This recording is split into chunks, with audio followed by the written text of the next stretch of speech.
Hey guys, tonight we're leaving behind the soft glare of screens and stepping barefoot onto the cool, packed earth of an ancient Athenian courtyard. The sun hasn't quite cleared the horizon yet, but the roosters definitely haven't gotten the memo. They've been at it for an hour. A clay oil lamp flickers beside you, casting long shadows on the whitewashed wall, and there's a faint smell of last night's lentils lingering in the air.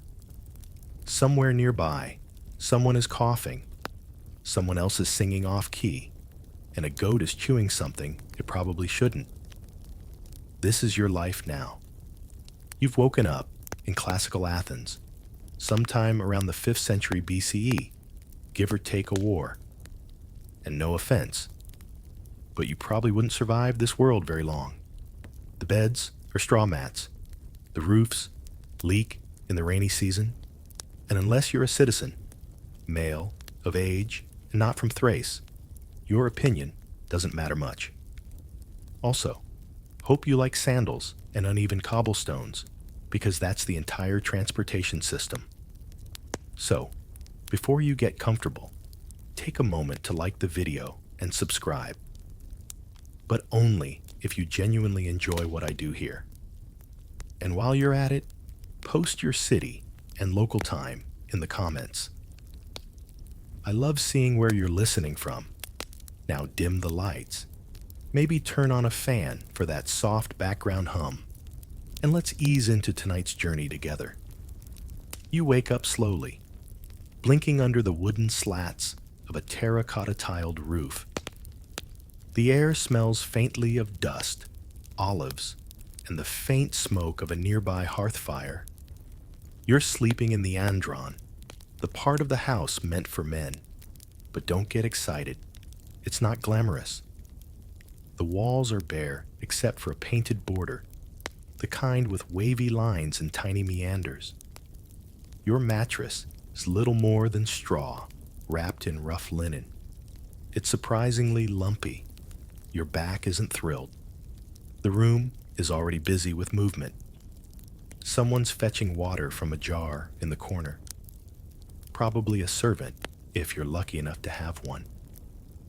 Otherwise, it's your job. You can hear rustling from the next room, where the women of the house are already up and starting breakfast. You get the sense that this household wakes early and rests little. Stepping outside, you enter the courtyard, the heart of a typical Greek home. Everything happens here. Cooking, chatting, crafting, even the occasional animal sacrifice if things get festive. A scrawny rooster struts by with unearned confidence. A dog snoozes under the fig tree. In one corner, a small altar still smolders with yesterday's offering. Maybe a pinch of barley, maybe a bit of cheese. You stretch, letting your joints creak like old cartwheels. The stone beneath your feet is cool, smooth in some places, gritty in others.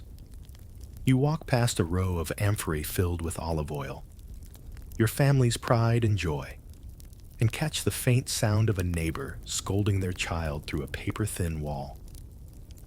Historians still argue whether Athenian homes were truly this modest, or whether the remains we've uncovered were just from the less fortunate. But most agree that the average home was simple. Sun-baked brick, wooden beams, minimal decoration unless you were wealthier than your neighbors and needed them to know it. You wander into the kitchen. It's not much, just a hearth in the floor and a couple of clay pots blackened from years of cooking. The woman of the house, maybe your mother or a housekeeper, is kneading dough. The smell of baking barley cakes mingles with garlic, onions, and something slightly burnt. Breakfast is humble, sometimes figs, maybe olives, occasionally cheese if it didn't spoil overnight. You nibble a cake, slightly chewy, and take a sip of diluted wine. Yes, wine for breakfast. Water isn't always clean, and besides, it's weak, barely more than flavored hydration. Still, Your brain registers it and blinks a little slower. Someone hands you a chit, a small piece of wood with writing on it. It's a token for grain distribution. You tuck it into your belt and head out into the waking streets. The sun is finally breaking over the horizon, casting golden light on dusty stone. Sandals crunch softly as others begin their day. A neighbor nods to you, clutching a basket of herbs. Another passes by, leading a stubborn donkey who clearly has no respect for its owner. You stop and look back at your house. From here, it's just another square among squares, humble and inward-facing. Greek homes weren't meant to impress from the outside. What mattered was within: privacy, family, function. It's not much, but it's yours. And somehow, it's enough. You step into the day's first warmth, your eyes still adjusting to the light, and let the sounds of the waking city pull you onward, toward the agora, toward breakfast debates, toward gossip, politics, and more olives than anyone asked for. And as the city wakes up, so do you. The road from your house into the heart of Athens is uneven and a little unkind to your sandals. Stones jab at the edges of your feet, and the occasional smear of something unidentifiable tells you a cart or a donkey passed this way not long ago.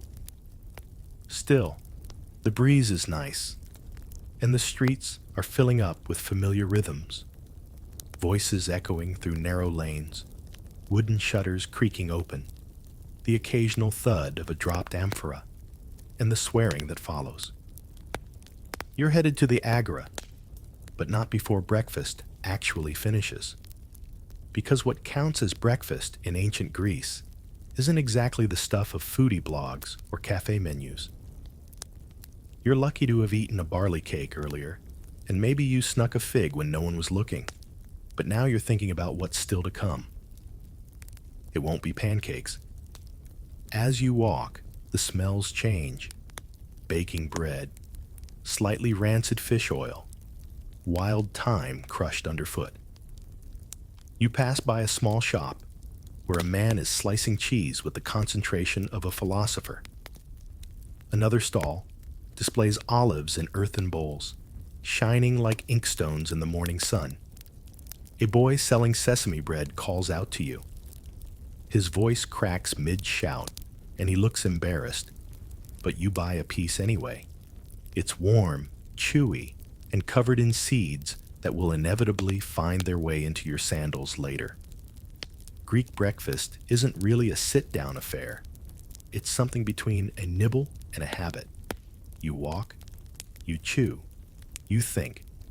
Maybe you sip some watered wine, or a bit of diluted honey water if you're fortunate. But mostly it's barley, cheese, fruit, or leftovers from last night's stew, if it hasn't gone off. Here's a fun little fringe fact. While breakfast was a light and practical affair, some Greeks actually considered eating too much in the morning a sign of weak character.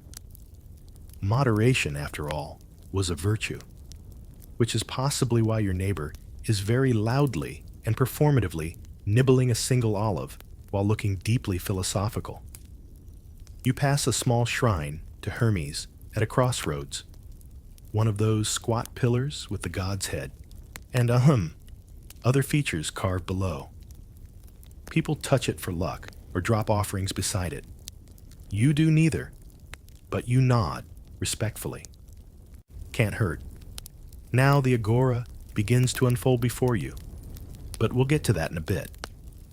Right now, you're more focused on the way people move, the way they start the day. Morning routines in ancient Greece weren't complicated, but they had a quiet elegance to them.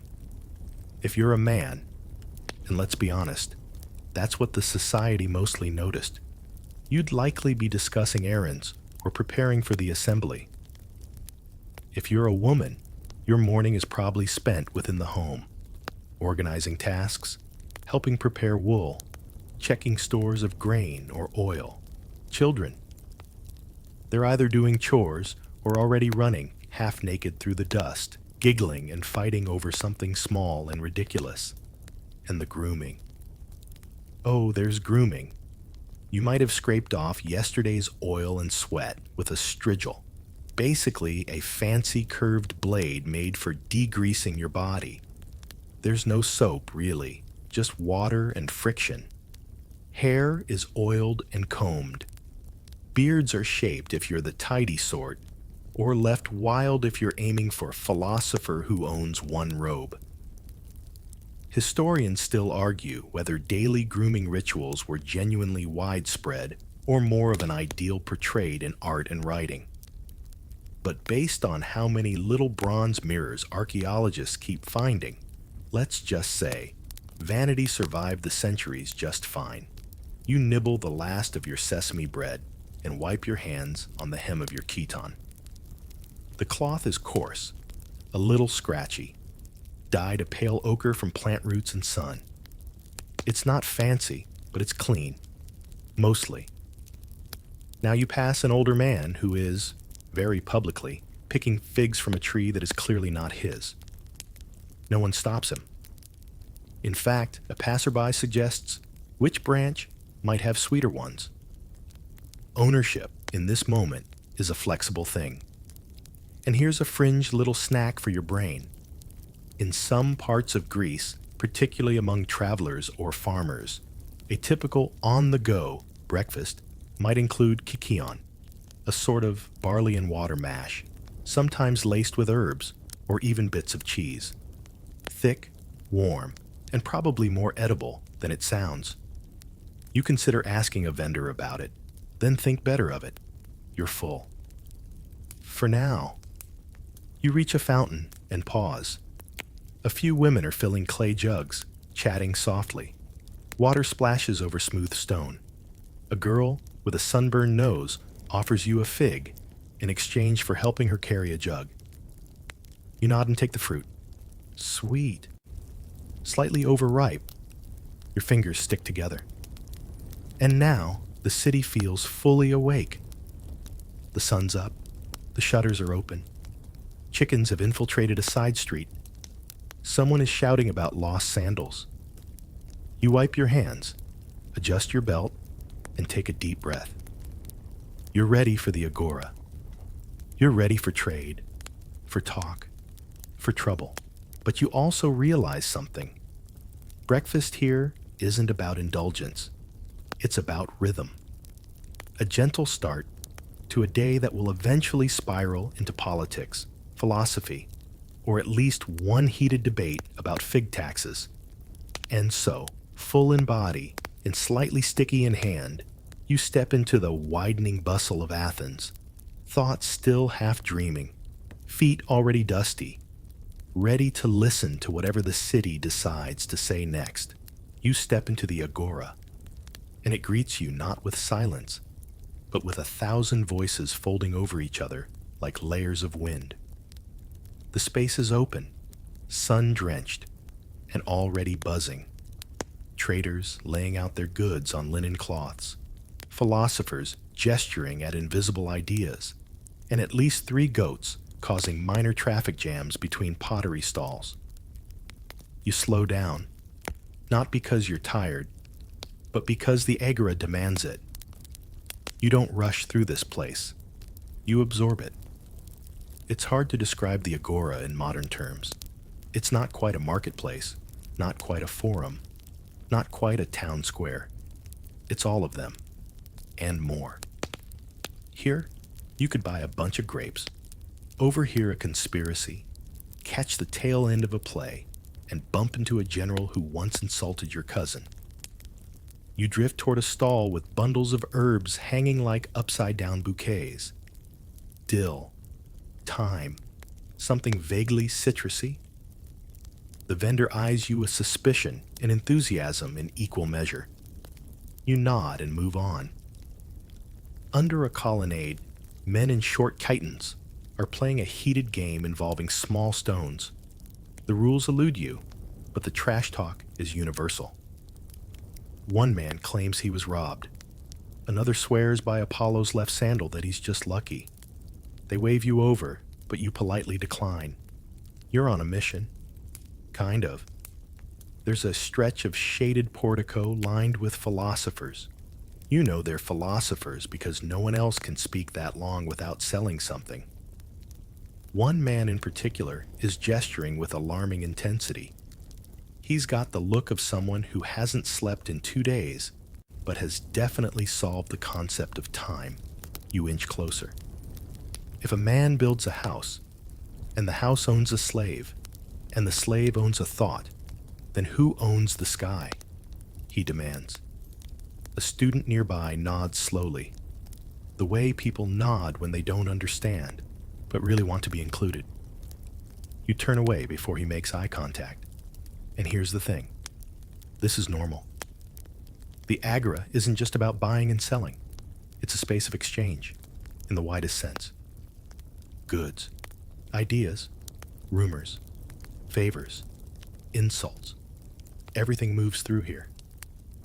It's the bloodstream of the city, and everyone from potters to politicians walks it at some point during the day. Historians still argue whether the agora was more of a civic space or an economic one, but from your vantage point, it's clear it doesn't matter. It's both. Seamlessly, loudly. You pass a fishmonger who yells prices in a voice that could split amphorae. His stall smells like the sea in both the good and bad ways. Beside him, a vendor sells rows of olives glistening like small obsidian gems. You take one. Salty, slightly too firm. You nod appreciatively and walk on. Nearby, 2 men are arguing over pottery, not the price, the design. One claims the figures on a kylix are poorly drawn. The other insists it's intentionally abstract. They call over a passing woman to weigh in. She laughs and says it looks like a goat with indigestion. Everyone agrees she's right. You find a bench or something pretending to be one. A long stone slab warmed by the sun. You sit and watch. A boy chases a hoop through a crowd of startled shoppers. A slave carries a jug twice his size and doesn't spill a drop. A dog finds a shady patch of ground and claims it with a sigh that suggests it's lived through 5 Peloponnesian wars. You see a man sitting alone, sketching something in a wax tablet. His lips move slightly as he calculates, and you realize he's not drawing. He's inventing. Something about pulleys, maybe, or sundials. You watch for a moment, then move on. His thoughts are his own. Here's a fringe detail. Some Athenian stalls weren't for selling goods, but for reading news. Boards were set up with public decrees, notices of legal cases, even poems. You wander past one now, and sure enough, a few citizens are standing silently, squinting at neat rows of script as if reading will change the outcome.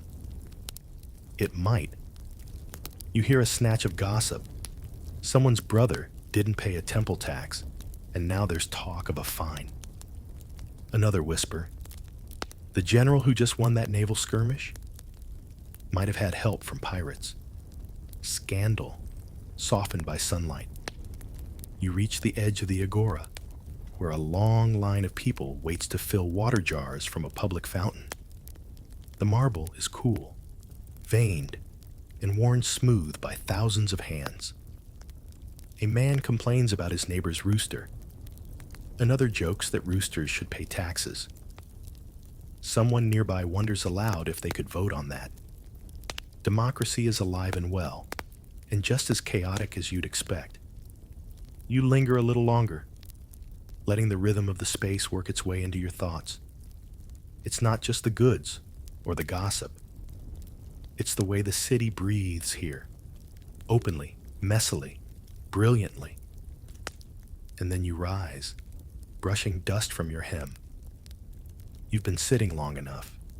The agora will still be here tomorrow, louder than ever. But for now, there's more to see, more to listen to, and probably another olive vendor who thinks his batch is better than the last. He's wrong. You head down a quieter path, the noise fading behind you, and feel the city still moving. Underfoot, overhead, all around you. You turn away from the agora's chaos and find yourself walking along a quieter street, lined with shuttered windows and weathered stone. The crowd thins. The noise fades to a soft murmur, like distant waves lapping a harbor. You pass a cat sleeping in the shadow of a rain jar. It doesn't stir. That's the energy you're leaning into now. You're approaching a part of the house you didn't spend much time in earlier, because you wouldn't have been welcome. The gynaeconitis, or simply gynaecon, is the women's quarter of the Athenian home. Private, enclosed, and not just metaphorically behind curtains. It's a world unto itself, and most of what we know about it is secondhand.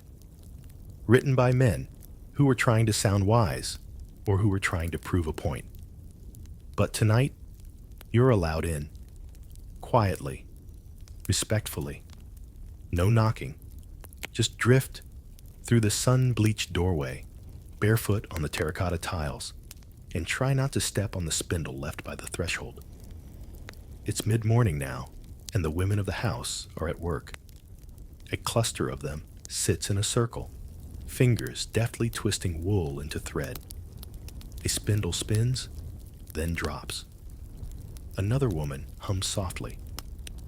A tune you don't recognize, but it's slow and strong and makes you want to stay still.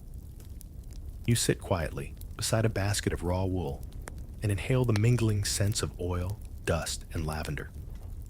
Someone's roasted barley earlier, and the scent still lingers in the clay walls. You notice how little is wasted here. Scraps of fabric become patches, broken pots get repurposed into scoops or storage. Everything earns its second life. A girl brings over a small cup of diluted honey water. She says nothing, just offers it, nods once, and walks away. It's cool and faintly sweet, with a strange aftertaste, probably thyme or a local herb.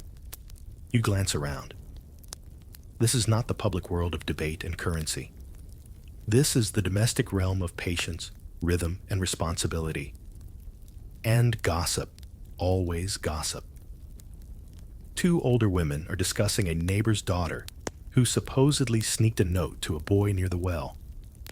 The tone isn't scandalized, it's admiring, resourceful. A third woman chuckles and spins her thread faster. Historians still argue whether the gynecon was truly a prison or just a practical design. Was it segregation or sanctuary? Was it always enforced or just for show? Probably all of those, depending on your wealth, your class, your husband's mood. But here, today, it feels like a sanctuary. With rules, yes, but also its own kind of freedom. The door opens, and a small child runs in, with the lopsided urgency only toddlers can manage. He clutches a carved wooden animal, possibly a horse, possibly a goat, its missing legs. He crashes into his mother's lap and giggles wildly at something only he understands. She hugs him, then gently sets him on the floor with a fig. Peace is restored. One of the women offers you a spindle. You take it awkwardly, try to imitate her movements, and nearly launch it across the room. Laughter bubbles up around the circle. Warm, not cruel. Someone pats your knee. Maybe not today, she says. You're shown a half-finished peplos, a long rectangle of cloth that, once folded and belted, will become a garment. The threads are fine, the dye a deep saffron yellow. You ask how long it's taken so far. One woman shrugs. Only 3 months. She says it without sarcasm. Here's a curious detail. Some wealthier women own their own looms, carved with names and small decorations, passed from mother to daughter like heirlooms. Not flashy, just deeply, practically loved. In the corner, A small altar to Hestia holds a sprig of bay and a smudge of old ash. Someone lights a new bit of incense, and the air shifts. Brighter, sharper. A whispered prayer follows, too soft to catch. Then, as quickly as it started, the rhythm of the room begins to shift. A servant enters with word that guests may arrive later, and suddenly everyone is moving, dusting, folding, fetching water. One woman begins preparing something in a small pot, maybe lentils, maybe boiled wheat and honey. It smells humble, but good. You're gently ushered toward the doorway again. Not unkindly, just as a matter of course. You've seen enough. The rhythms will continue. The wool will be spun. The fig gossip will continue to ripen, and the threads of the day will be quietly woven together without your presence. You step back into the brightness of the courtyard, blinking slightly. A rooster hops up onto the low wall, declaring something urgent. A goat eyes you with judgment. You walk past, adjusting your belt and trying not to trip on your own sandals. The public world awaits again. Louder, messier, and definitely smellier. But you carry something quieter now, something threaded with saffron and song and quiet laughter. And as you step back into the sun, you realize that for all the plays and politics and philosophers, it's this hidden world, the patient, private labor of the home, that keeps the city upright. As you leave the cool shadows of the courtyard, a burst of shouting and laughter drifts in from the street beyond. You step into it, into the midday warmth, into a world that runs on sandals and shouting, and nearly trip over a small boy sprinting past, dragging a toy chariot made of scrap wood and dreams. He grins at you as he vanishes around the corner. Children in ancient Greece don't have a lot of things, but what they do have, they use well. Play is everywhere, stitched between chores and lessons, spinning like a hoop down the dusty road. You pause at a fountain, where two kids argue over whose turn it is to fetch water. The younger one holds the jug like a trophy. The older one argues with the confidence of someone who knows they're wrong, but is too proud to stop. You're in the middle of the children's world now, where learning and play blur, and every alley becomes a battleground or a stage. One group plays ephedrismos, a game that involves tossing stones and trying not to fall over. Another group is reenacting a scene from a tragedy they only half understood, full of exaggerated deaths and dramatic groans. You find a patch of shade beneath an old fig tree. There, 3 children sit with a wax tablet, taking turns drawing wobbly letters and giggling whenever one of them misspells something particularly heroic. They're practicing their paideia, not just literacy, but the full package of Greek education: speech, ethics, logic, music, and yes, how to hold a stylus without poking your neighbor. If you're a boy from a citizen family, you'll start formal education around age 7, learning from a pedagogos, a tutor/chaperone who's part bodyguard, part babysitter. He's not always gentle, but he makes sure you get to class with your sandals tied and your tablet intact.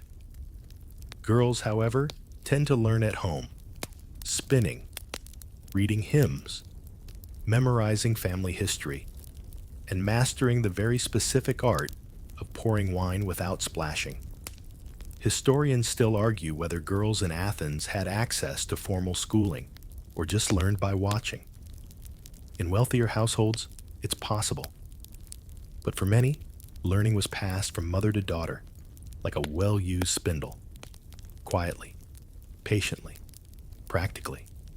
A boy nearby is practicing his Homer, chanting lines about Achilles in a sing-song voice.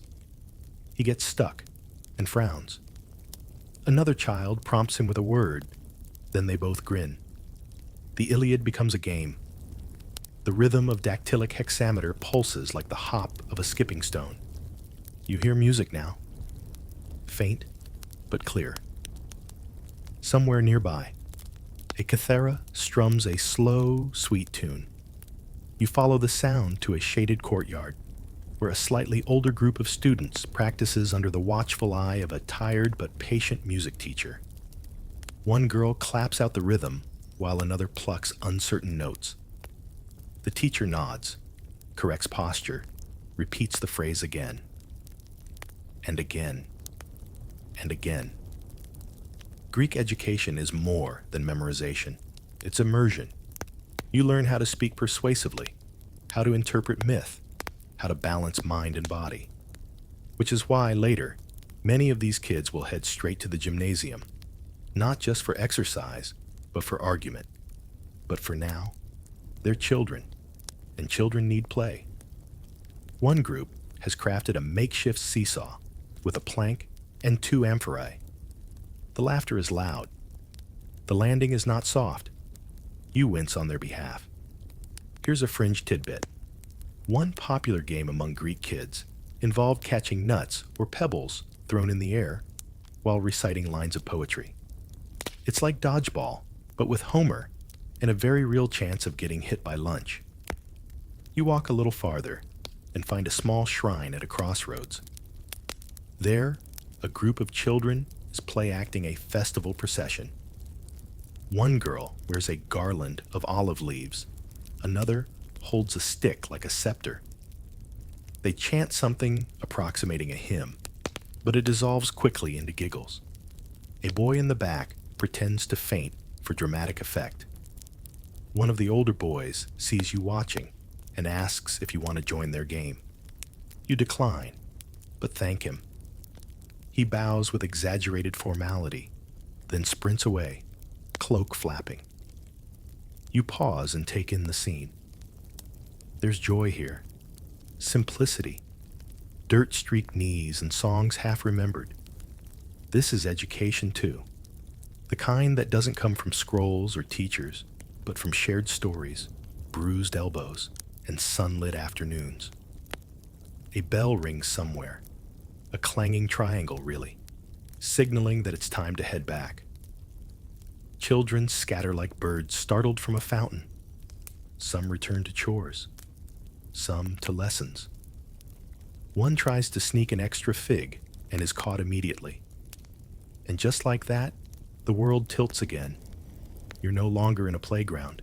You're in a city, alive and shifting, full of grown-ups with serious sandals and serious scrolls. But you carry the echo of laughter with you. The rhythm of tiny sandals on stone. The memory of a boy shouting poetry at the sky. Because while the adults argue in the assembly and whisper in the symposium, it's the children who remember how to play with ideas before they become rules. The street narrows again as you turn a corner and step out of the sun's full reach. The brightness gives way to cooler shadows, and the bustle fades into something slower. You pass a low doorway, half closed, and catch a glimpse inside. Just long enough to see a hunched figure scraping something thick and dark from a clay pot. You're about to move on when the smell hits you. Not unpleasant exactly. Earthy, smoky, a bit sour. That, my friend, is the scent of labor. Of work done quietly, invisibly.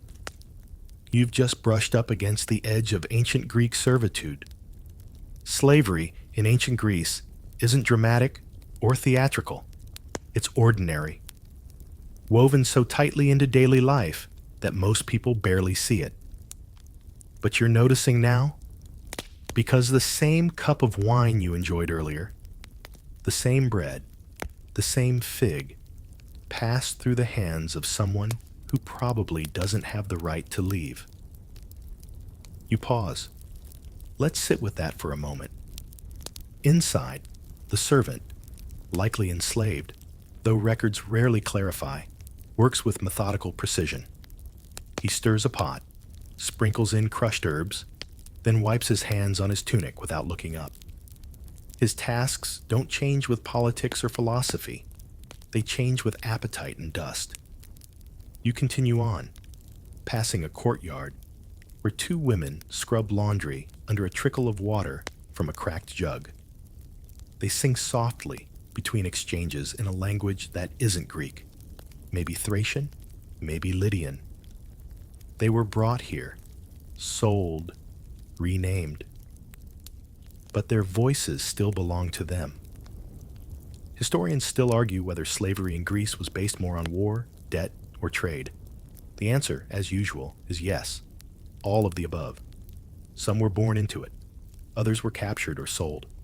Some were educated, managing households, or tutoring children.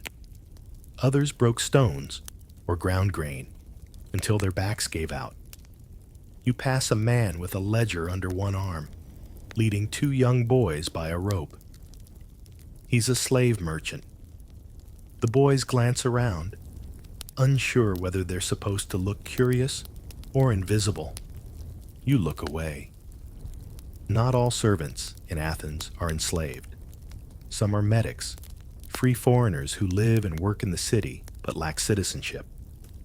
They pay taxes, can't vote, and walk a thin line between inclusion and suspicion. They're the carpenters, cobblers, potters, the ones who keep the city standing. You reach a small potter's workshop tucked into a low alley. Inside, the air is thick with clay dust and wood smoke. A boy turns a wheel slowly, shaping a vessel with hands too skilled for his age.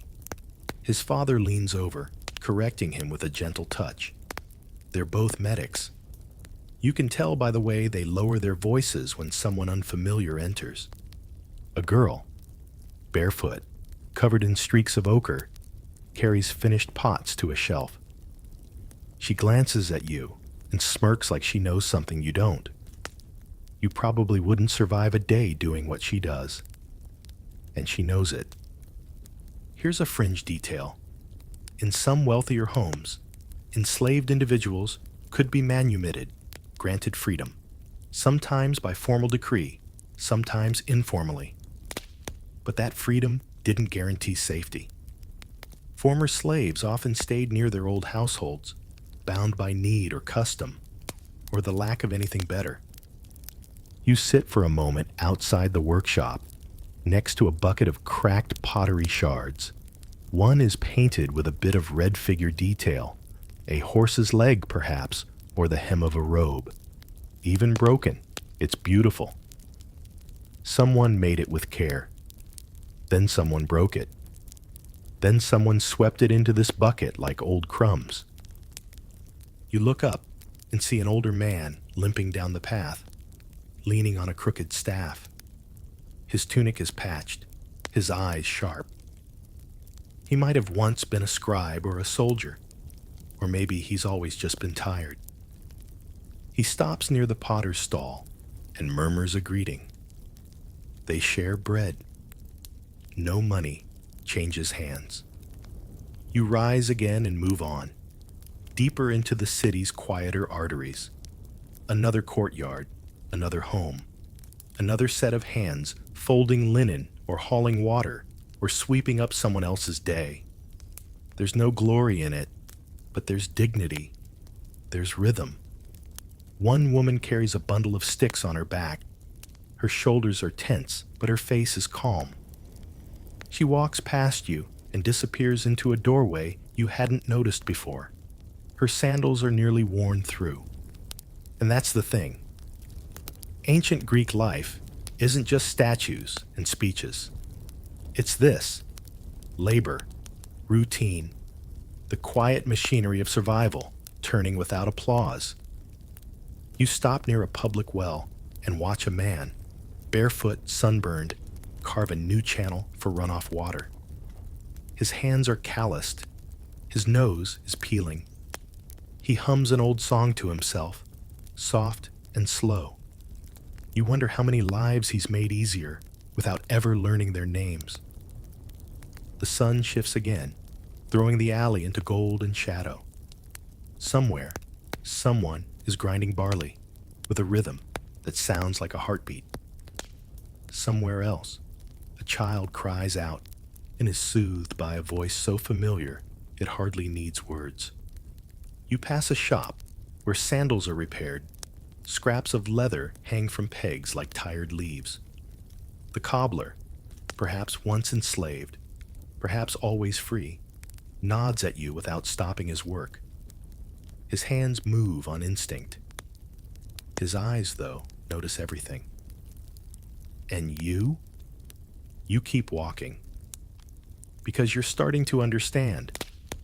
To live in ancient Greece isn't just to debate, or feast, or fight. It's to work. And for most people, that work never really ends. The street widens as you walk, sunlight filtering through the crooked geometry of tiled roofs and laundry lines. You catch the scent of something unexpected, earthy, sweet, and a little sharp. It draws you forward, around a corner, past a pair of dozing dogs and an empty cart, and then you see it. A man stands beside a low fire pit, holding a curved metal strigil in one hand and a small, dented jar in the other. He's not cooking. He's bathing. To be precise, he's scraping off yesterday. Ancient Greek hygiene is a little less bubbly than modern expectations might hope. No soap, no showers. But bathing still matters, deeply. You pause near the wall, pretending to adjust your sandal strap and take in the process. First, he pours water over his shoulders from a clay jug, lukewarm from the sun, just enough to dampen the skin. Then, he rubs himself with olive oil. Not the good stuff. This batch is cloudy and infused with herbs, maybe oregano or crushed laurel. Once slick, he takes the strigil and runs it down his arm in one long stroke. A line of oil and dust and yesterday's effort peels away like paint. It's oddly satisfying. You hear the scrape, the splash, the soft grumble as he mutters about the price of lentils. Then more scraping. Elbow, shoulder, calf. He's thorough. Nearby, a young man combs his hair with a bone-toothed comb, squinting into a bronze mirror polished to a cloudy gleam. He pauses, tilts his head, adds a little more oil. He's trying to impress someone, though from the slightly panicked expression, he's not sure who. A girl walks past with a bundle of laundered tunics. She rolls her eyes at the display, but doesn't say anything. You keep moving, following the scent trail of rosemary and warmed earth toward a gymnasium not far from the city's edge. It's not like a modern gym. No wall-to-wall mirrors, no pulsing music. Just open courtyards, shaded colonnades, and the occasional grunt of someone pushing a rock the size of your torso.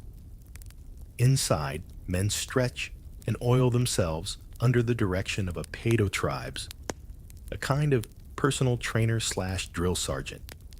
He corrects posture, adjusts stance, occasionally slaps a thigh with a stick, not hard, just enough to make a point. You sit at the edge of the courtyard, careful not to block the track. A group of older boys is wrestling in the sand, their bodies slick and shimmering in the sun. It's not just brute strength, it's technique, balance, rhythm. One feints left, pivots, and pins the other in a move that ends with both of them coughing up dust. The others cheer, or heckle. It's hard to tell. And here's the thing. This isn't just exercise. In ancient Greece, the gymnasium is a school, a stage, and a social club.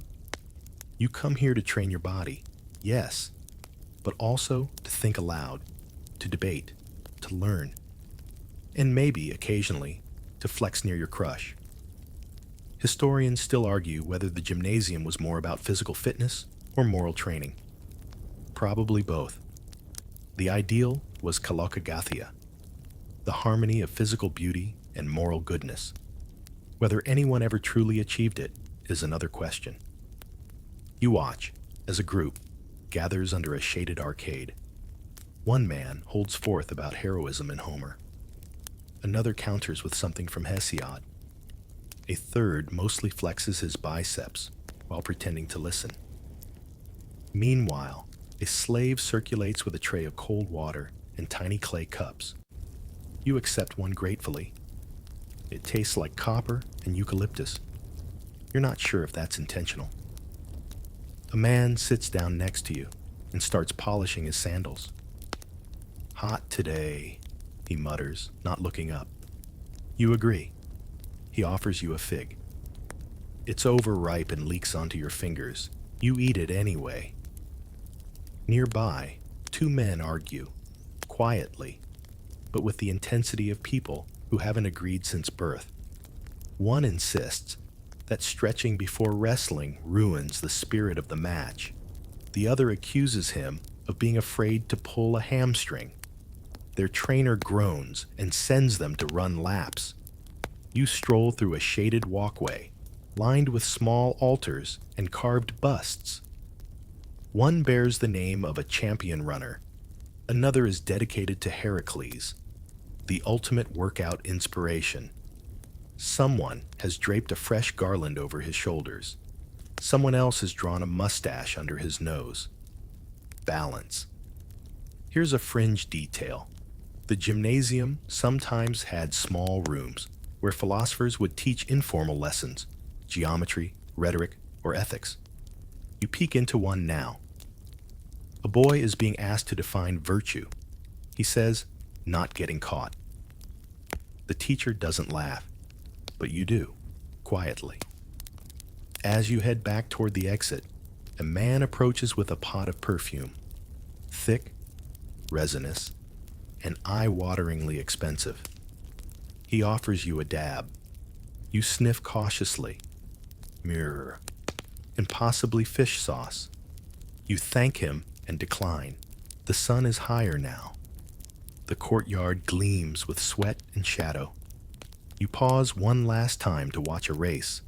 4 boys sprinting barefoot across packed earth, limbs flying, hair streaming behind them like tiny myths in motion.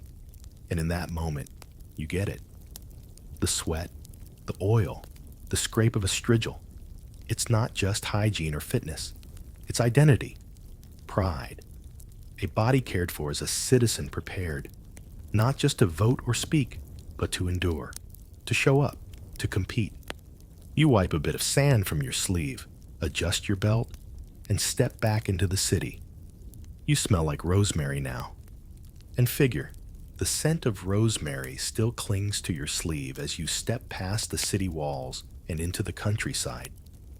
Not far, just enough to trade clay and chatter for soil and cicadas. The road is uneven, lined with dry grass and a few brave wild flowers daring to bloom under the stubborn Aegean sun. You're headed to a farmstead, a small one, typical of Attica, and far from the theatrical marble temples that fill postcards. Out here, the buildings are squat and practical. Stone and sun-dried brick, roofed in tiles that have seen more seasons than any one farmer. Chickens scatter as you approach. One goat eyes you with suspicion and immediately begins chewing something it shouldn't. A boy is sweeping dust from a threshold that is, by all appearances, made entirely of dust. He waves you inside. The courtyard smells like straw, olive brine, and something faintly vinegary. A woman is stirring a clay pot over a brazier. You can't tell what it is. Lentils, maybe. Possibly boiled greens. It gurgles in a vaguely threatening way. She doesn't flinch. The man of the house arrives from the olive grove a few minutes later, his tunic stained at the knees and dust in his beard. He offers you a cup of water, warns you not to sit on the bench, the dog threw up earlier, and points you toward a fig tree for shade. This is agriculture, Greek style, small holdings, worked by hand. No grand estates here, just patches of land, maybe an acre, maybe 5, filled with olives, grapes, barley, and hope. There's no machinery, just hands, and backs, and time. You help carry a basket of harvested figs to a storage room that's more shed than temple. Inside, clay jars line the walls, some filled with oil, others with wine or pickled vegetables. One has something unidentifiable floating in it. You pretend not to notice. The family lives off what they grow. What they don't use, they sell at market. What they can't sell, they trade. And what they can't trade usually becomes dinner for the goats. Here's a quirky tidbit. Greek farmers sometimes buried small terracotta figurines in their fields to encourage fertility. Not in a spiritual sense, just in case the gods were bored and watching. You walk along a row of grapevines, low to the ground and tangled like old stories. A girl nearby is crushing some of the fruit underfoot, ankle deep in a large vat. She sings as she stomps, and the tune is older than any written script. Her feet are purple, her laughter louder than the cicadas. At the edge of the property, a crumbling boundary stone marks the farm's limits. It's carved with faint letters warning against trespass. You rest your hand on it and feel the warmth of the sun in the stone. A chicken hops up beside you and seems to nod solemnly. You nod back. A plow sits nearby, its wooden frame cracked from years of use. It's pulled by oxen when the season calls for it, but today the animals are off in a shaded pen, swatting flies with tails that move with ancient rhythm. You hear shouting near the orchard, a boy cursing at a fig tree for being too high. His brother arrives with a ladder that is both too short and definitely broken. The fig wins. You sit with the farmer under a thatched awning while he sharpens a sickle. He talks about the weather, how the wind from the sea has been kind this year, but the rain came late. He talks about taxes, how the city never seems to miss a payment due date, but always delays collecting the grain it claims. He talks about olives. Always, always the olives. You ask if the land has been in his family long. He shrugs. Forever, and also never. I borrowed it from my grandfather. One day, my children will borrow it from me. Historians still debate how land ownership truly worked in ancient Greece. Was it formal? Inherited? Politically manipulated? Probably all of those, depending on the mood of the city and the amount of wine at the last assembly meeting. As the sun dips slightly, casting long shadows from the vine posts, a neighbor arrives with a sack of barley and a long story about a sheep that isn't his, but definitely thinks it is. The tale ends with laughter, bread, and the casual exchange of a handful of garlic bulbs. Deals are made with nods and olives, not contracts. Nearby, the children are playing a game that involves chasing each other around the amphorae. One trips and lands in a basket of grape stems. No one is hurt, except the dignity of the basket. You take a moment to stand near the edge of the field, the olive trees behind you, the wind teasing your tunic. There's something timeless here. Slow, yes, but steady. No debate, no forum, no fancy sandals, just land. And the people who keep asking it to give. And sometimes it does. You thank the family, bow slightly to the goat, who still looks unimpressed, and make your way back toward the city. As you walk, your sandals kicking up little puffs of dust, you feel the weight of the basket you carried, the scent of the vines in your hair, and the ache in your shoulders from a single afternoon of light farm work. And you realize you're probably not cut out for this, but someone is. And that's what makes the Paulus turn. You return to the city with fig-sticky hands dust in your sandals, and the mild soreness of someone who has lifted exactly one too many amphorae for someone else's farm. The skyline of Athens unfolds before you again. Uneven rooftops, columns peeking above alleys, and the distant shimmer of the Acropolis catching the late afternoon light. But you're not headed to a temple or a debate. Not yet.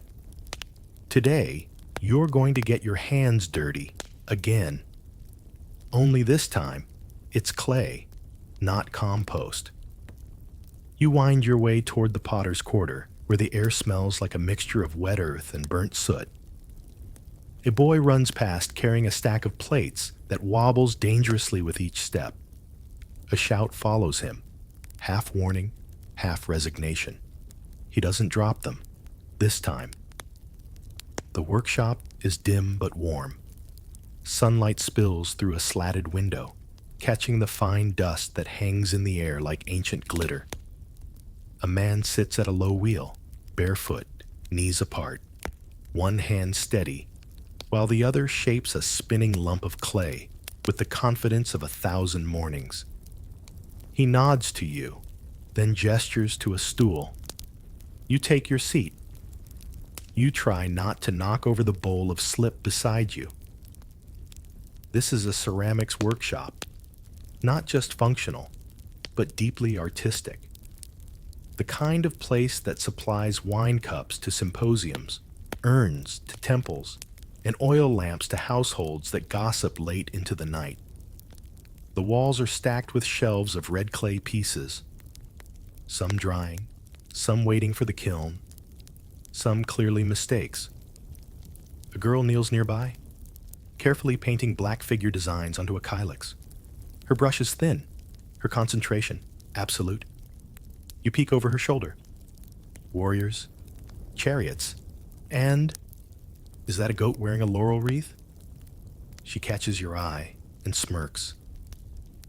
My own interpretation, she says. Here's a mainstream fact. Athens was famous for its pottery, not just for daily use, but as trade goods across the Mediterranean.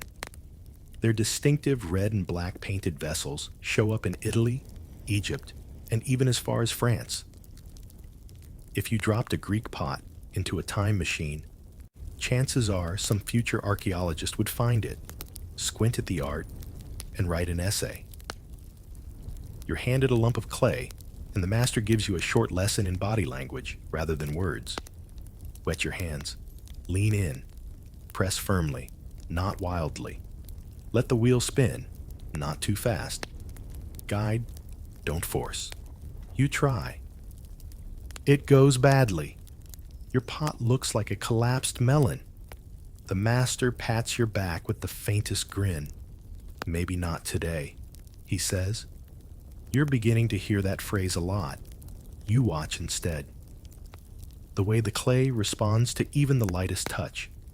How a bowl emerges from formlessness in seconds. How decoration isn't added later. It's part of the whole process, like storytelling in motion. Fringe fact. In some workshops, especially the more ambitious ones, painters would hide tiny jokes in the decoration. Odd expressions, strange animals, tiny details only the keenest eye would catch. One famous pot shows a symposium guest discreetly vomiting behind a pillar.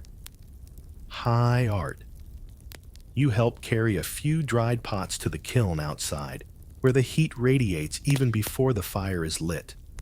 It's a beast of a thing, dome-shaped, soot-blackened, with a narrow mouth like a sleeping dragon. Firing takes hours, sometimes days. One mistake. Too hot, too fast, too dry, and the whole batch shatters. You sit nearby while the fire's lit, watching as the workshop's youngest apprentice carefully adds wood to the base, one piece at a time. He's too young to shape pots, but not too young to learn patience. A neighbor stops by with a broken jug and a hopeful expression. The potter examines it, shrugs, and begins planning a repair.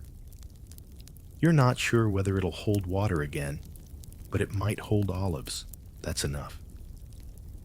You're shown how to make a handle. It's harder than it looks. Yours droops like a sad noodle. You set it aside, quietly. Then the older apprentice calls you over to the storeroom, where finished pieces wait for delivery or sale. Rows upon rows of amphorae, oil lamps, incense holders, and one particularly smug-looking lion statuette fill the shelves. You run your hand along the smooth surface of a freshly fired vase. It hums under your touch. That's not metaphor, that's heat. And here's the thing. Craftsmanship here isn't just about making things. It's about continuity. A pot is not just a container. It's a record, a gift, a joke, a tool, a legacy. You head back out into the street just as the sun begins to dip. The pottery dust clings to your fingers, and your tunic now carries the gentle scent of smoke and wet clay. A good look. You pass by other workshops now. Metal workers hammering gently at bronze, sandal makers stitching worn leather into something vaguely hopeful, scribes copying verses onto thin wax tablets. Every corner of the city hums with making, repairing, inventing, failing, trying again. And you realize that while philosophers speak and soldiers fight, it's these hands, the ones shaped by work, calloused by repetition, that quietly hold the world together. You pause at a stall displaying painted pots for sale. One shows Heracles wrestling a lion. Another shows two lovers holding hands beneath a fig tree. A third is, well, it's abstract, probably. The artist waves at you and offers a discount. You nod, promise to come back, and walk on. Your hands are still stained with clay, but you carry something more. The knowledge that beauty doesn't shout. It's shaped slowly, fired carefully, and if it breaks, someone might still find a use for it. The sun now droops low on the horizon, casting long amber lines across the stone paths. You follow the sounds of voices, laughter, and the rhythmic thunk of something soft hitting something hard.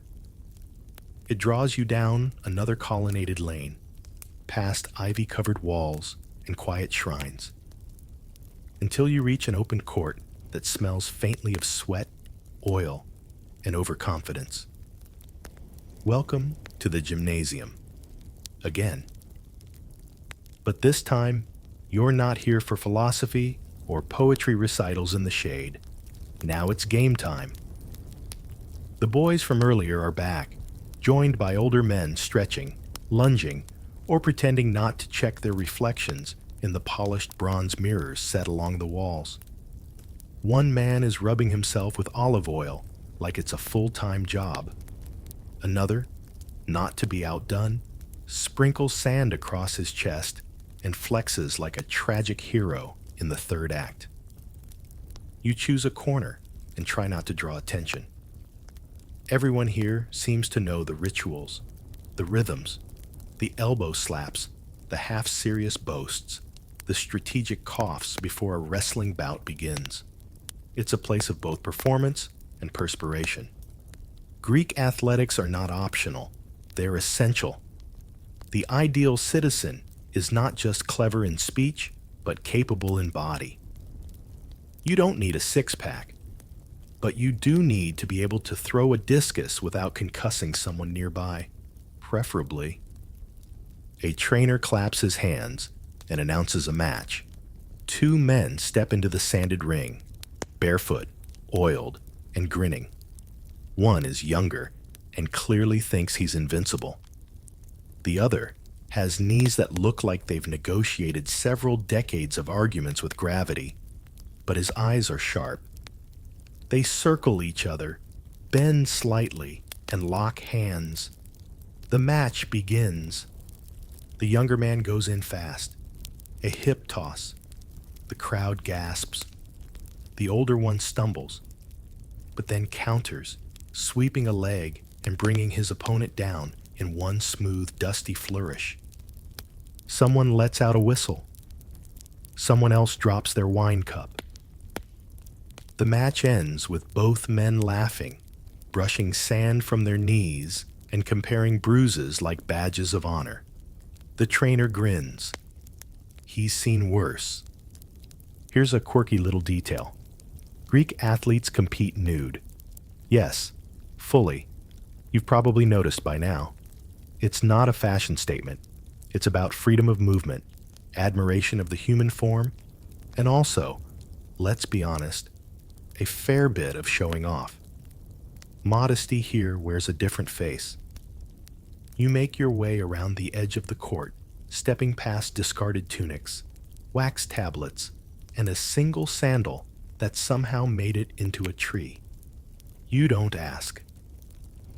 Beyond the wrestling area, there's a quieter alcove where a group is gathered around a low table, deep in a game of peteia, a kind of Greek chess meets battle simulation involving strategy, swearing, and occasionally flipping the board.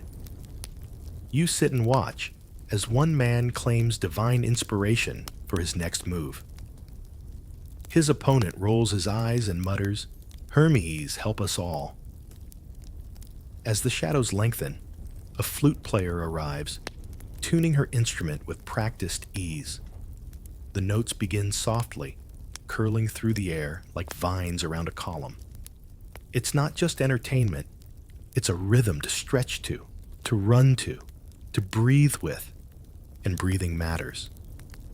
Because here, in this open-air haven of effort and elegance, your body is as much a project as your mind. The gymnasium isn't just where you train, it's where you prepare. For war, for discourse, for citizenship. Historians still debate whether the gymnasium was more elite or egalitarian. Was it for every male citizen, or just the well-off who could afford the time and oil? Likely both. Social layers existed here, but sweat has a funny way of making everyone equal, at least for a while. You pass a small side room, dimly lit, where a boy reads aloud from a scroll. His voice cracks slightly as he hits a difficult word. Andrea, courage. An older student corrects him gently. They nod together. The lesson continues. You step back out and nearly collide with a young man running laps around the perimeter. His pace is steady, his expression fixed. A few spectators cheer him on. One calls out, "You're faster than a Spartan fleeing poetry." The runner doesn't break stride, but the grin says he heard it. You notice now that the oil is being wiped off. The sandals are being retrieved, the discarded tunics shaken out and rewrapped.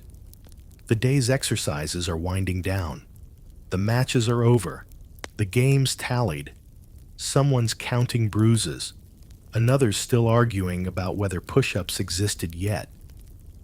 You hear the soft click of beads. Someone with a prayer rope, or maybe just a habit of counting moments. You sit again under a tree and breathe in the scent of olive oil, crushed thyme, and tired pride. A boy offers you a small cup of wine, diluted, cool, with a sprig of mint floating in it. You accept. He sits beside you, sweaty and content. He tells you he wrestled today, lost twice, learned more. That's the spirit of this place. Here's a fringe fact. Some gymnasiums had their own little libraries, tucked between the practice courts and bathing rooms. Not large, not grand, but just enough scrolls to feed the curious. Physical training fed the body. Texts fed the soul. A balanced diet. The flute plays on, even as the breeze cools. The sun slips lower, pouring gold across the colonnade. You stretch out your legs, sore but satisfied, as voices fade into calm. You realize that strength here isn't about domination. It's about readiness, flexibility, a sense that your body is something to shape, not to control others, but to carry ideas forward. You rise slowly, nod to the trainer, and step away from the sand and stone. You're not sure you've earned a wreath today, but maybe you've learned to stand just a little straighter. And for now, that's enough. Your body is sun-warmed and pleasantly tired as you stroll back into the city's inner hum.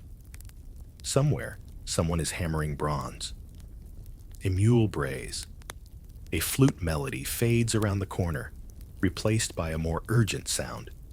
Clinking cups, bursts of laughter, and the unmistakable tone of people very certain about opinions they formed 5 minutes ago.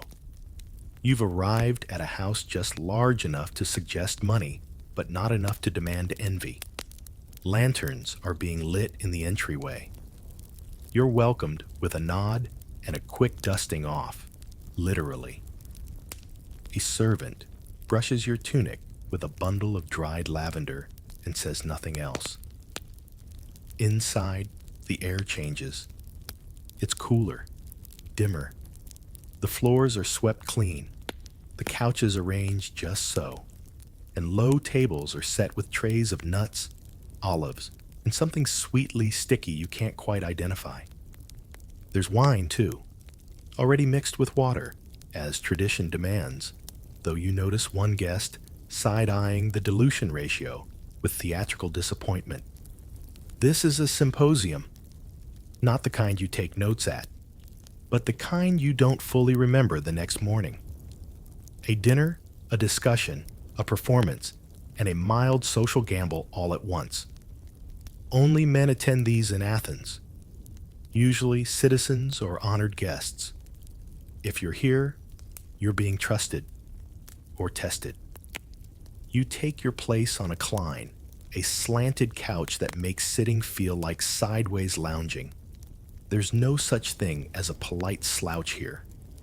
You either recline gracefully or knock over your goblet. You choose the former. Barely. The meal begins, not with fanfare, but with bread. Warm, slightly burnt at the edges. Then comes fish, figs, lentils with enough garlic to clarify your thoughts for days. You nibble, sip, nod. The conversation rolls on without needing your help. Poets and politics, ships and scandals, and one particularly passionate debate about whether spoons are decadent. Fringe tidbit: the Greeks didn't really use forks. Fingers, knives, and spoons did the job just fine. Some wealthier diners had personal spoons made of bone or bronze, curved delicately like a snail's shell. You spot one now, dangling from a host's belt like a status symbol. The man beside you tells a joke involving a donkey, a misread oracle, and someone's cousin's foot. You don't understand it, but everyone else laughs, so you do too. It's safer that way. A boy refills your cup. Watered wine again, but this batch has herbs in it. You catch a whiff of thyme, maybe pennyroyal, possibly basil. The flavor is sharp, unexpected. You cough. The boy smirks. Someone begins to sing. Not professionally, just enough to set a mood. The room hushes. It's a slow, low tune, the kind that turns even a cheap cup into something ceremonial. A few guests hum along. A few pretend they're not humming along. Then comes the game. The symposiarch, tonight's designated host and wine ratio enforcer, announces that it's time for katabos, a drinking game where you fling dregs of wine at a target, hoping to knock over a disc or hit a small plate. A symbol of skill, or luck, or boredom. You try. You miss. Spectacularly. A servant ducks with practiced grace. Laughter. Applause. A pat on the back. Next time, aim with your heart, someone says. Historians still debate whether these games were just diversions or held deeper social meaning. Testing character, revealing alliances, creating miniature democracies in the middle of a tipsy dining room. Tonight, it feels like a little of everything. Now a flute player arrives, not the same as earlier, this one dressed in deep indigo, veiled slightly, eyes sharp beneath kohl. She plays softly, and the room shifts again. Talk quiets. One man recites a fragment of Sappho. Another quotes Herodotus with dramatic flair, clearly hoping for applause. He receives a raisin to the forehead. Beside you, a guest leans in and whispers something about a new law that might raise grain taxes. You nod solemnly. You don't fully understand it, but you're getting good at nodding solemnly. A discussion starts about the latest tragic play. Someone insists Euripides has lost his edge. Another claims tragedy has no edge to lose. A third begins to dissect metaphor with a seriousness previously reserved for war strategy. You excuse yourself to nibble more figs. A cup is passed around with a carved inscription. Drink well, speak wisely, regret nothing. You toast with it, quietly. The conversation turns, as it often does, toward love. One man speaks with grand passion. Another counters with bitterness. A third lists the pros and cons of marriage like he's evaluating horses. You begin to understand why poets get invited to these things. You recline again, your cup warm in your hand, and glance around the room. The lamplight flickers on painted walls. The flute fades to silence. The dishes have been cleared. Someone's sandals are missing. And here's the thing. The symposium isn't just a party. It's a test of wit, of charm, of knowing when to speak and when to sip. It's where alliances are born, philosophies debated, reputations nudged a little higher, or toppled into the wine bowl. You finish your cup slowly. The wine's gone flat. Or maybe you have. Either way, you set it down. You've survived, mostly intact, and slightly wiser. You step out into the night air. Crickets sing. The moon hangs like a polished coin. You breathe in the scent of rosemary, smoke, and something sweet baking somewhere far away. Your mind buzzes, not from the wine, but from the words, the stories, the flickering sense that you were part of something old and important, even if you still can't figure out how Kotobos works. You walk home slowly, sandals soft on the stone, head full of names, phrases, and the quiet satisfaction of a day well spent. The path leads you now toward a rising hill, where voices gather not in song or supper, but in that uniquely Athenian art form, the civic argument. You crest the slope and arrive at the Nix, the open-air meeting place for the assembly. It's not quite dawn, but already men are forming loose clusters, rubbing sleep from their eyes, clutching cloaks against the breeze, and murmuring about proposals and taxes and that one guy who talks too long. You find a seat on a worn stone bench near the edge. Below, the speaker's platform, the bema, waits in silent patience. It's simple, elevated, but in this moment, it holds more power than any throne. A man clears his throat and climbs the steps. The morning's first speaker. Democracy, Greek style, is not neat. It's messy, loud, occasionally contradictory, and entirely dependent on the willingness of its citizens to yell constructively at each other, which, it turns out, they are very willing to do. The man gestures toward the sea. He's talking about grain imports, shipping lanes, and how pirates are definitely a bigger issue than the last vote suggested. He makes a joke about the Navy that you don't quite catch, but others chuckle. A few grumble. This isn't a performance. It's participation. Every male citizen over 18 can attend, speak, vote, assuming they're not late, drunk, or recently fined, which, to be fair, narrows the field. You glance to your left and see a group of older men whispering behind their hands. Are they plotting? Or just complaining about their knees? Hard to tell. Historians still debate whether the Athenian assembly truly represented the whole population, or just the loudest portion of it. The truth likely lies somewhere between ideal and inconvenience. But here, in the golden light of early morning, it feels remarkably equal. A man stands to challenge the speaker. No permission needed, just confidence and volume. He raises concerns about the treasury, the oracles, the weather, and his cousin's wine shop that hasn't seen foot traffic since the last bad omen. Some laugh, others nod. You lean forward, caught in the rhythm of it. Here's your mainstream historical fact. This is direct democracy. Not representative, not filtered. Just citizens, speaking for themselves. And while not everyone in Athens has a voice, women, slaves, medics are all excluded. Those who do are expected to use it. Often. Fringe detail. Some citizens were paid a small stipend to attend the assembly, a kind of civic allowance meant to encourage participation. But rumor has it, some just pocket the coin and nap in the back. You look around. One man is very clearly asleep. He has a leaf on his forehead.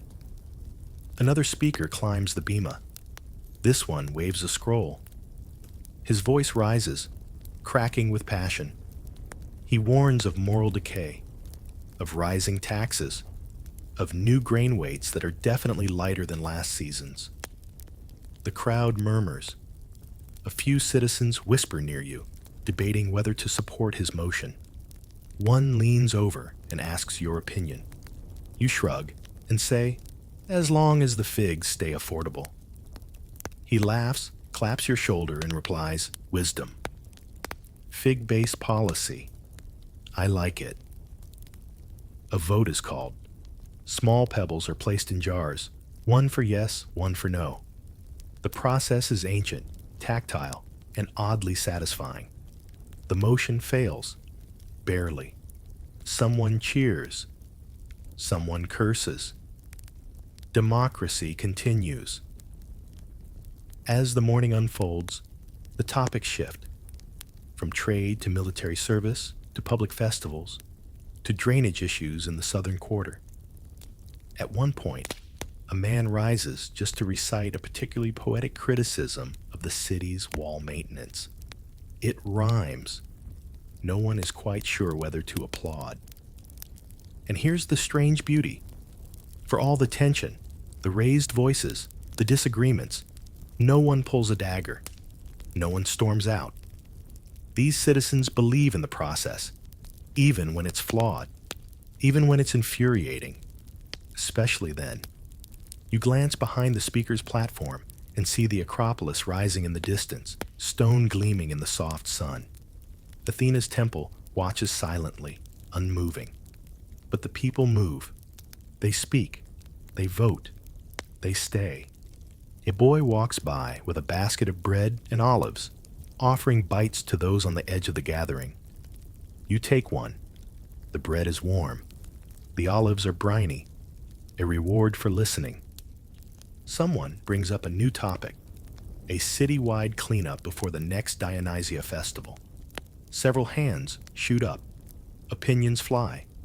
Someone proposes using the theater chorus as street sweepers. Laughter, mild outrage, a counter motion, another vote. The assembly is many things. Theater, policy, circus, responsibility. And yet, it works. Most days. You realize something as you watch. Athens isn't run by philosophers, or generals, or poets. It's run by participants. By people willing to sit on cold stone benches, argue about barley taxes, and listen to 6 different opinions before forming their own. People willing to be wrong out loud. You step away as the next speaker approaches the bema. Your head is full, not of speeches exactly, but of the sound of people building something larger than themselves. One shout, one vote, one pebble at a time. You pass a man pacing in circles, rehearsing a speech he hasn't yet given. His hands wave. His mouth moves without sound. You nod at him. He doesn't see you. The street winds downward. The assembly still echoes behind you. And you feel oddly proud of a place that can argue this much and still stay whole. You walk down from the Knicks with the sense that your brain has been slightly sandpapered, not in a bad way, just well used. The shouting, the voting, the slow-motion drama of ancient civic life has left your thoughts spinning gently, like a bronze coin tossed high but not yet caught. Luckily, the streets are pulling you towards something softer now. You can hear it before you see it. Drums, flutes, the occasional goat bleating nervously, and laughter. The Dionysia is coming. Athens doesn't do anything halfway when it comes to festivals. They are part sacred rite, part public spectacle, and part excuse to wear animal masks while yelling about wine. You're just in time for the afternoon rehearsals. You find yourself caught in the wake of a chorus, weaving through the streets in matching cloaks, some red, some faded saffron, and humming a half-remembered tune while trying not to trip on each other's sandals. One man in the rear is definitely improvising, badly. They file into the Theater of Dionysus, an open-air semicircle carved into the southern slope of the Acropolis, where stone seats climb the hillside like sun-bleached waves. You take a spot near the back. The best view isn't the stage, it's the crowd. A masked actor enters the stage space and immediately begins declaiming something that sounds extremely tragic. You catch words like betrayal, vengeance, and mother's ghost. So, business as usual. This is theater in ancient Athens, sacred, serious, and also wildly entertaining. Everyone comes. Everyone watches. Tickets were even subsidized for the poor. Dionysus demanded an audience, and the city delivered. You glance around. Farmers in dusty tunics, aristocrats fanning themselves, merchants chewing on dried figs. A boy with a wreath on his head shouts out the wrong line just to annoy the cast. It works. Historians still debate how participatory the audience really was. Did they boo? Did they weep? Did they sneak wine under their cloaks? Almost certainly yes to all three. The play pauses for a moment of ceremonial dedication. A priest steps forward with a laurel wreath, presenting it to a patron of the arts. There's applause, mostly polite. Then a flute shrills again, and the chorus re-enters, this time in bird costumes. Feathers, beaks. One has an enormous tail that gets caught on a torch stand. You blink. This is not tragedy. It's comedy now. Here's your mainstream fact. The Dionysia included both tragedy and comedy competitions. Writers like Sophocles and Euripides debuted works that are still studied today, while Aristophanes roasted politicians, philosophers, and even fellow playwrights with a sarcasm that would have thrived on social media. The comedy unfolding before you involves a goat, a misdelivered prophecy, and at least one character who speaks entirely in food metaphors. You don't understand every reference, but the delivery is perfect. At one point, a masked actor delivers a joke so precisely that even the priests laugh. Someone throws a fig. And now, the parade begins. Down the slope of the Acropolis comes a slow-moving line of dancers, musicians, and revelers holding aloft wine jugs, symbols of fertility, and at least 3 papier-mâché donkeys. The crowd cheers. Incense wafts. A man dressed as a satyr tries to kiss a statue and is gently redirected.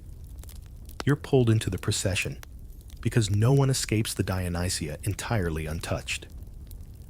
A woman in a grapevine wreath hands you a tiny cup of sweet wine and says, "To the god," before disappearing in the crowd. You raise your cup. You sip. It's cloying, slightly fizzy, and somehow exactly right. The parade circles the theater, drums echoing off marble, feet slapping the stones in rhythm.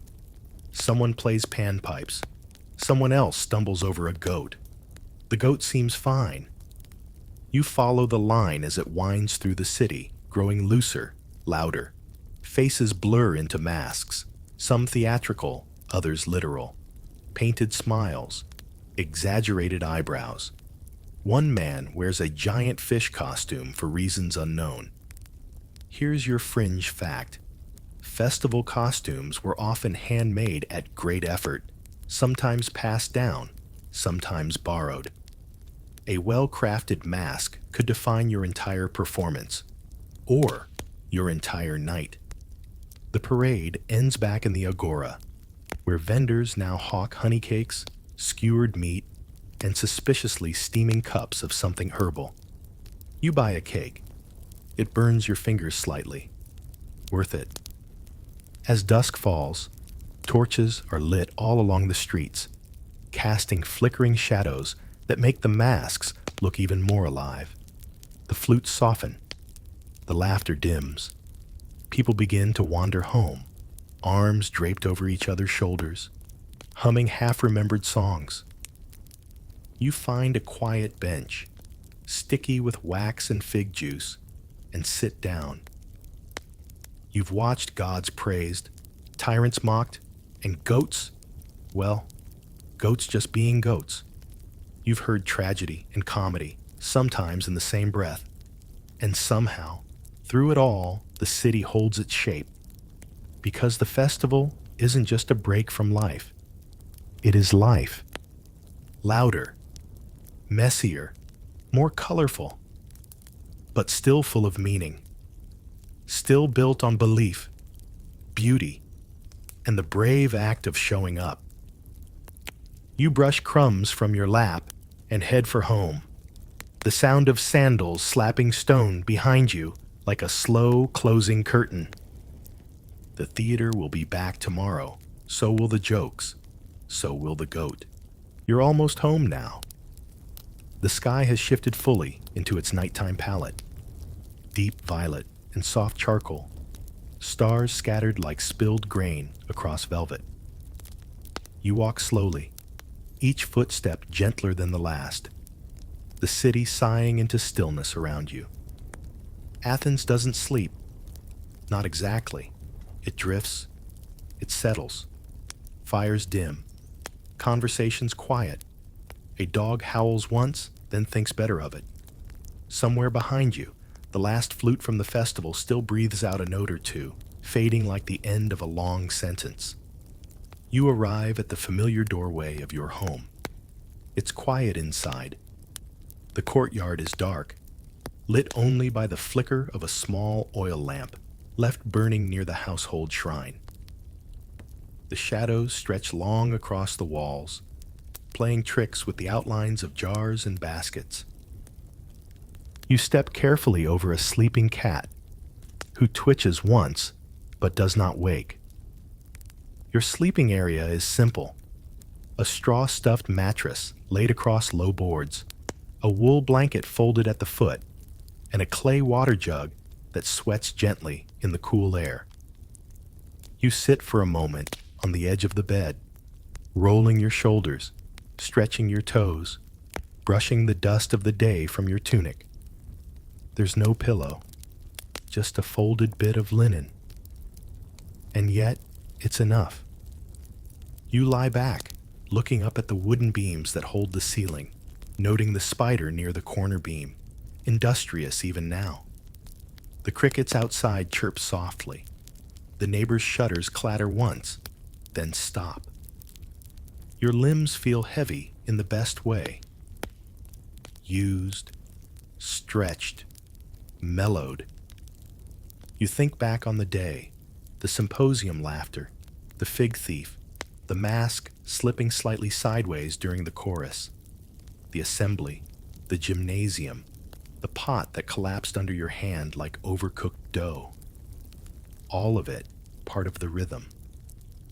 A city not of marble and myth, but of footsteps, of voices, of repeated habits that form a kind of slow burning poetry. You roll onto your side. The blanket itches slightly, but it's warm. A breeze curls in through the high window, bringing with it the scent of fig leaves and distant hearth smoke. Here's a fringe detail to dream on. Some Athenians believed the soul hovered over the body while it slept, tethered lightly by a breath, and if the gods were kind, it returned by morning. You exhale, long and slow. Tomorrow, the baker will call out before dawn. Someone will argue about goats. A neighbor's child will laugh so hard she falls into the water jar again.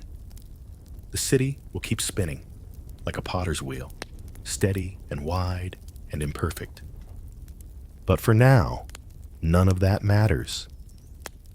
What matters is the weight of the blanket, the soft thud of your heartbeat in your ears, the cool clay wall beside you, and the fact that, for once, everything is still.